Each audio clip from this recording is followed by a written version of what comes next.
Charles-Marie Widor was one of the most important musical figures in France in the 19th century. His 10 organ symphonies were highly original and influential, and include one of the most famous and well-loved toccatas ever written.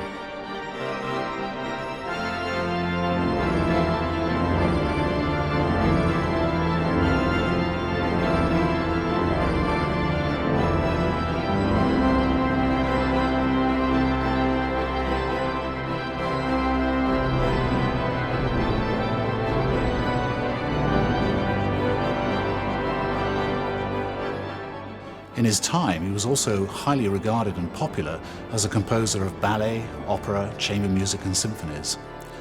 In this film, we'll try to put his organ music in the wider context of his other compositions and also flesh out our understanding of his life, his world, and his many accomplishments.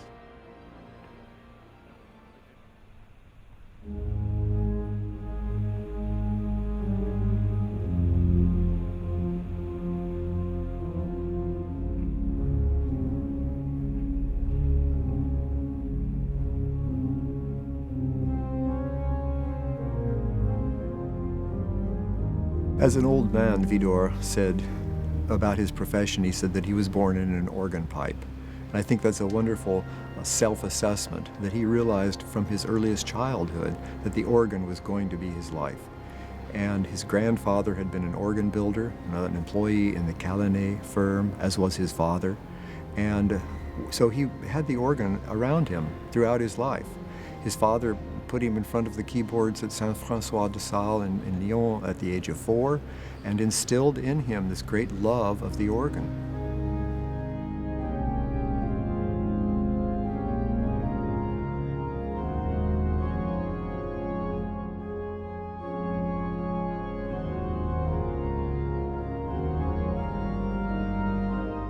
When Widor was born in 1844, the reputation of French organists was not good. They didn't play the instrument well and they didn't play great music. By the end of Widor's life, through his influence, he really saw a tremendous change, that the French organ school became renowned throughout the world.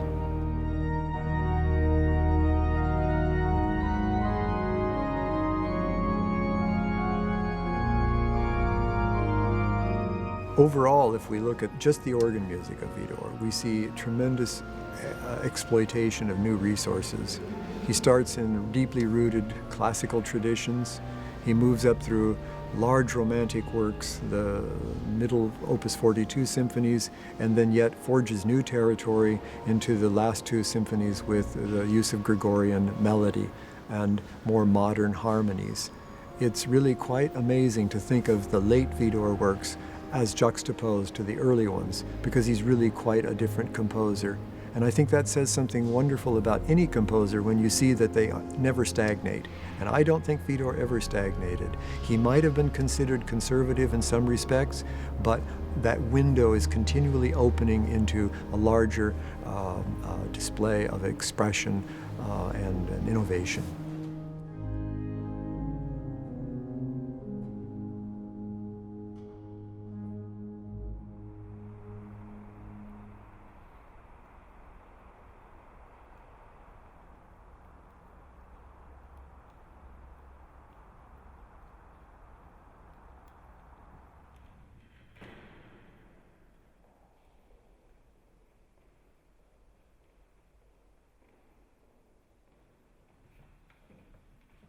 In the 1840s and 1850s, when Widor was a child, the fallow period of organ music in France since the Revolution was slowly coming to an end, largely inspired by the instruments of Aristide Cavalier-Coll. This organ here at Farnborough Abbey is one of the very last that his company built. But even in the 1840s and 50s, he was building landmark instruments, for example at the churches of Saint-Denis and Saint-Clotilde in Paris. But the sophistication of Cavalier-Coll's new instruments greatly exceeded the ability of French organists, who didn't know how to use them to the full, with one possible exception. This was Louis James Alfred Lefebvre-Velly, the most famous composer and performer of the day, who delighted and dazzled audiences, not least at Saint-Sulpice, where from 1863 he would be Widor's predecessor as organist. It may seem rather surprising that that jolly little verset by Lefebvre-Velli was actually intended to be played during solemn mass on a Sunday morning. He wrote many such pieces, quite simple in nature, often rather sentimental, but Lefebvre-Velli knew what his parishioners wanted to hear. These were affluent folk who spent a lot of the time at the Paris operetta, and it was that kind of music they expected to hear on a Sunday. Here's another rather operatic theme, this time from a communion.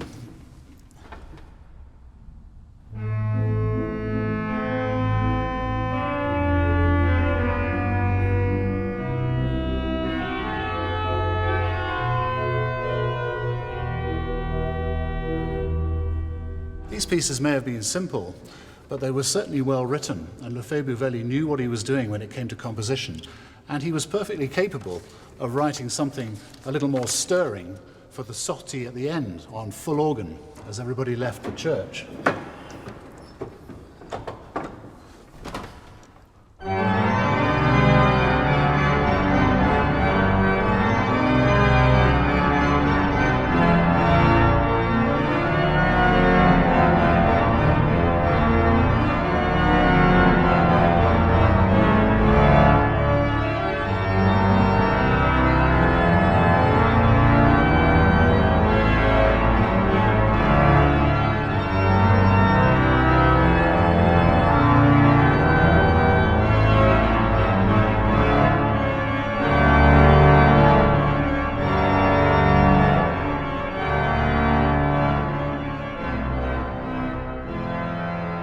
In 1863, Lefebvre-Velli became the organist of Saint-Sulpice, where he had at his disposal Cavaillé-Coll's brand new magnum opus, an extraordinary organ with 5 manuals and 100 stops.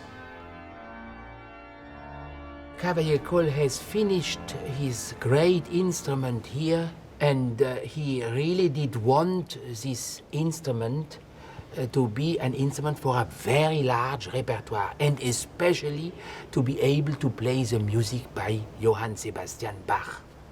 But Lefebvre-Velli was the second organist here in 1863. He became organist here, and Cavaillé-Coll made him some little gifts.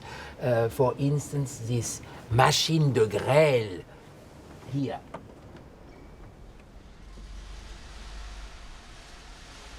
A big wheel with stones in it, you know. Here we have also le rossignol, but right now it needs some water, you know, to be able to make the bubbles. And here also this first tiras here, this tiras was a thunderstorm, like it was on many Cavaillé-Coll in the time. And what it did was put a board across the pedals, and it pulled the pedals notes down. All the first octave was put down, you know, to imitate the thunder. This organ doesn't have an orage pedal, but I can demonstrate the effect it had. What it would do is cause the bottom notes of the 16 and 8-foot foundations in the pedal to sound simultaneously to simulate the sound of distant thunder.